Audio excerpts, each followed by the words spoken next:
तो अच्छा देखा जाए, खराब काहे देखा जाए। बात वही रसगुल्ले वाली।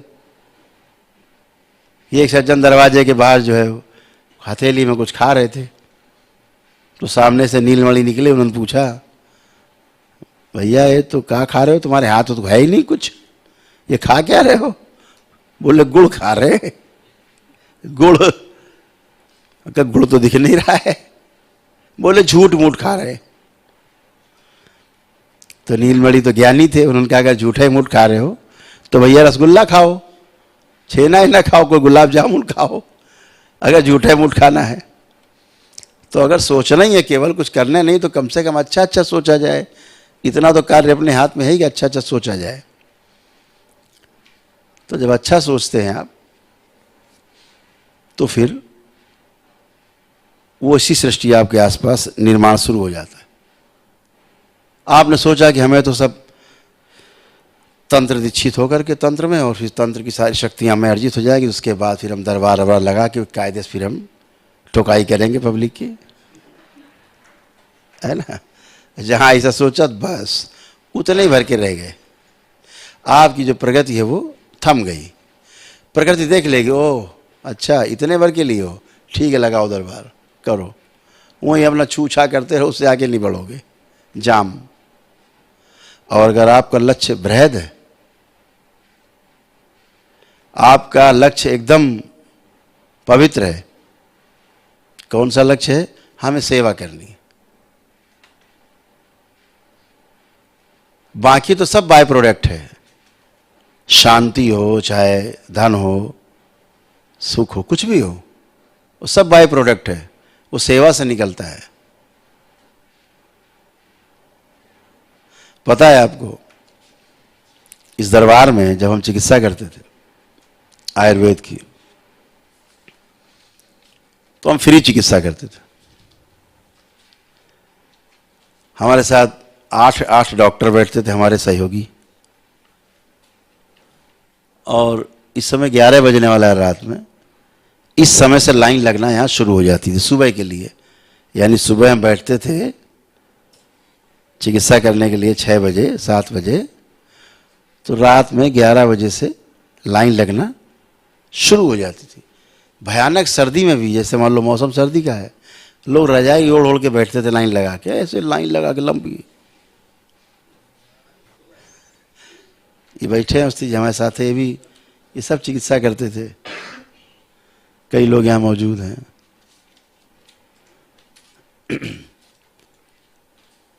कभी कभी लाठियां भी चल जाती थी पुलिस की, इतनी भीड़ होती थी लाइन लगाने की। अब 7-8 डॉक्टर होने के बावजूद भी लोगों की मंशा रहती थी कि वो मिलना है वो वाले डॉक्टर साहब से, बड़े वाले से।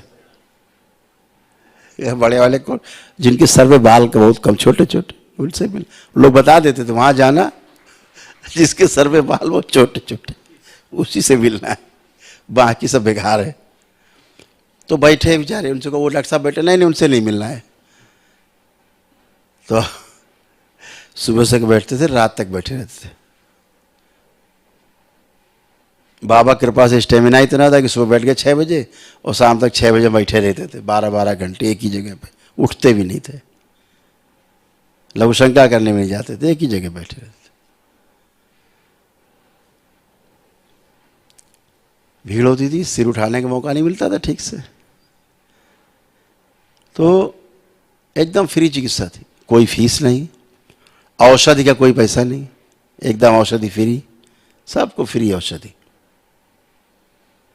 फिर उसका खूब दुरुपयोग हुआ। हमारे आध्यात्मिक गुरु थे श्री नागराज जी, वो वैद्य भी थे। हमसे उन्होंने एक दिन कहा कैसे चलो, आए हुए यहाँ पधारे, कैसे चल रहा? हमने बहुत अच्छा चल रहा है। बोले बिल्कुल अच्छा नहीं चल रहा है ये। अरे क्या लिए अच्छा चल रहा है, कोई कमी हो तो बता दे। बोले फ्री फंड वाला जो काम चल रहा है बिल्कुल ठीक नहीं है, इसका दुरुपयोग होगा, सदुपयोग नहीं हो सकता है। जिसको चिकित्सा मिलनी चाहिए मिलेगी नहीं, ये बीच वाले लूट ले जाएंगे और असली वाले भूखे रह जाएंगे, पक्का है। मुझे ऐसा प्रतीत धीरे धीरे होने लगा था कि वाकई में ऐसा कुछ हो रहा है। मैंने पता लगाया तो पता लगा कि लाइन में मान लीजिए 1000 आदमी लगा है, तो उसे 500 आदमी ऐसा लगा जो दूसरों के लिए दवा लेने आया है। पैसा तो पड़ना नहीं था, पैसा ही नहीं पड़ना था। वहाँ पहुँचे डॉक्टर साहब के पास, बताओ ये कष्ट है, ये कष्ट है, ये कष्ट है, ये अच्छा अच्छा ठीक, इनको ये दवा दे दो। दूसरे कष्ट बता के दवा लेके चले गए, फिर ही मिल रहे। अब वो घर में रखे कि फलाने रिश्तेदार हमारे आएंगे, उनके रिश्तेदार फोन करते यार चले जाना, हमारे लिए दवा ले आना वहाँ से। और तो लोग आके लाइन लगा के ले जाते। अब वो दवा रखी है, दवा रिश्तेदार आए कि नहीं आए, पैसा तो लगा लिए, तो फेंक दिया नाली में उन्होंने। ऐसे दुरुपयोग खूब हुए, बहुत दुरुपयोग हुए। नागराज जी ने कहा, फिर हमने उसको चार्ज शुरू किया, तो 10 रुपये लगाया पहले, फिर 20 रुपये किया, फिर भी भीड़ नहीं मानी, भीड़ उठा पटक 50 रुपये किए, 100 रुपये किए, भीड़ नहीं मानी तो नहीं मानी, 500 रुपये लगा दी, भीड़ कम हो जाए, भीड़ और बढ़ गई। अब 500 रुपये फीस लगाई हमने अपनी, तो जो भीड़ थी वो 4 गुनी हो गई। तो हमें निर्णय लेना पड़ा कि हमें ओपीडी में बैठने नहीं है, काम ही कहता हम उधर बैठेंगे ही नहीं। अब ये भीड़ इतनी चली आ रही, मान ही नहीं रही है। तो फिर थोड़ा और डॉक्टर से कहा तुम लोग चिकित्सा करो, हम जरा ओपीडी, फिर 2 साल में ओपीडी नहीं बैठा, क्योंकि उद्देश्य को धन कमाना नहीं था। तो ये सब देखा हमने, सब चीज़ें। तो आप इस दीक्षा के बाद एक अच्छे लेवल पे पहुंच करके, वहाँ जहाँ पर आप स्वयं सुरक्षित हो जाएं पहले, कि हम किसी की चिकित्सा करेंगे, किसी का हम सहयोग करेंगे, तो हम पूरी तरह सुरक्षित रहेंगे। जब इस वाले मुकाम पे आप पहुंच जाएंगे, तो फिर आप व्यवस्था बना सकते हैं। कोई एक व्यवस्था तो बनानी पड़ती है, लेकिन वो एक पवित्र व्यवस्था हो, जिसमें आपके तमाम साथी शामिल हों। जैसे आप सब शामिल हैं, हमारे साथ हो रहे हैं धीरे धीरे। पता नहीं किसको कहाँ की क्या व्यवस्था मिले, किसको कहाँ की जिम्मेदारी मिले, कल को किसको विदेश जाना पड़े, किसको देश में जगह जगह जा कर के दरबार जो बन रहे हैं नए नए जगह, वहाँ जा कर के जिम्मेदारी संभालनी पड़े। आप में से मान लीजिए आज 165, एक करीब 250 लोगों को आज दीक्षा मिल रही है। 175 हो गए, 177 लोग हो गए हैं, 173 थे, 4, 177 लोग हो गए, 4 लोग बढ़ गए ना इधर, 177 हो गए। तो 10% लोग ऐसे निकलेंगे जो फुल टाइमर होंगे। कहते गुरु जी हमारा फुल टाइम है, कोई काम नहीं, आप बताओ क्या करना है। ऐसे निकलेंगे 10-15 लोग, 20 लोग ऐसे निकलेंगे हर महीने।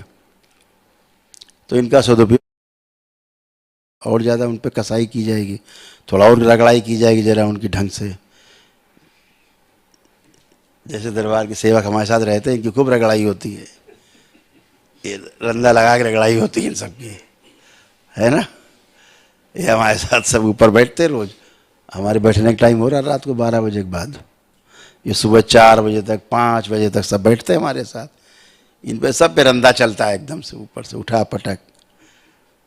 तो इतने तगड़े हो गए हैं कि इनके आगे एक नहीं 1000 तांत्रिक खड़े कर दो, बेहोश हो जाएंगे, भाग जाएंगे, रुकेंगे नहीं, एक के आगे नहीं रुकेंगे, इतने मजबूत हो गए हैं रंदा से। और ये तब है कि इनमें से किसी ने कोई तंत्र दीक्षा नहीं ली है अभी, ये सेवा से, केवल सेवा से ऊपर पहुंच गए हैं, केवल सेवा से, समर्पण से। तो सेवा बहुत अद्भुत है। जब सेवा का भाव रहता है तो पूरी सृष्टि आपके साथ खड़ी होती, इसका हमेशा ध्यान रखना है। आपके भाव से ही, कहते नहीं भाव सागर के पार जाना है। भाव सागर मतलब भाव, जो भाव हैं, भाव के तो सागर है, उसी में तो गोते लगा रहे हैं हम लोग। उस भाव के ही कारण तो आप यहाँ बैठे हो। अगर आप में भाव नहीं होता सुंदर सेवा का, तो आप यहाँ नहीं बैठते। तो भाव, उस भाव सागर से पार कैसे जाना है कि अपने जो भाव हैं वो, उसका चुनाव करना है जो सही भाव है, और भाव का चुनाव करके उसी के अनुसार आगे चलना है ना, भावातीत होना है। तो आप सब कर सकते हो, आप सक्षम हो। दरबार ने आपका चयन किया है। जैसे चयन करने की पद्धति इस दरबार में है, इंटरव्यू लेने की, साक्षात्कार लेने की कि आप में योग्यता है कि नहीं, किसी दरबार में धरती में ऐसे वर्तमान में कोई परीक्षण और कोई साक्षात्कार इंटरव्यू नहीं लेता जैसे आपका दरबार इंटरव्यू लेता है?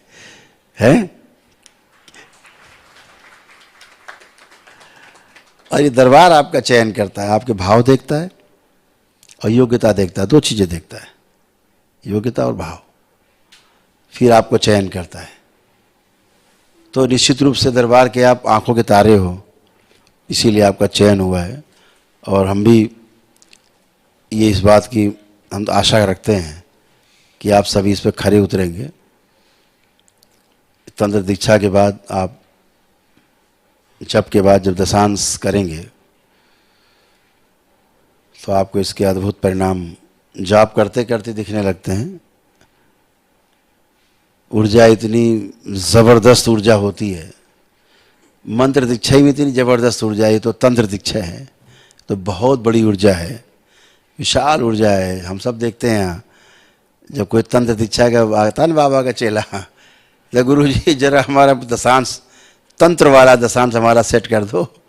देखते हो आसमान में उसकी लपटें उठ रही होती हैं, ऐसी आग की लपटें उठ रही थी उसके ऊपर से आसमान तक, मतलब कोई देख ले दृष्टि से डर जाए, तो उसको सेट करते हैं आज्ञा चक्र।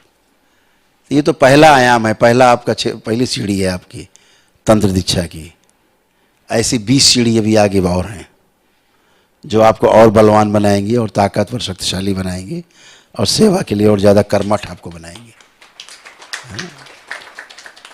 तो आप सभी लोग दीक्षा के लिए तैयार हो जाएं, उसके लिए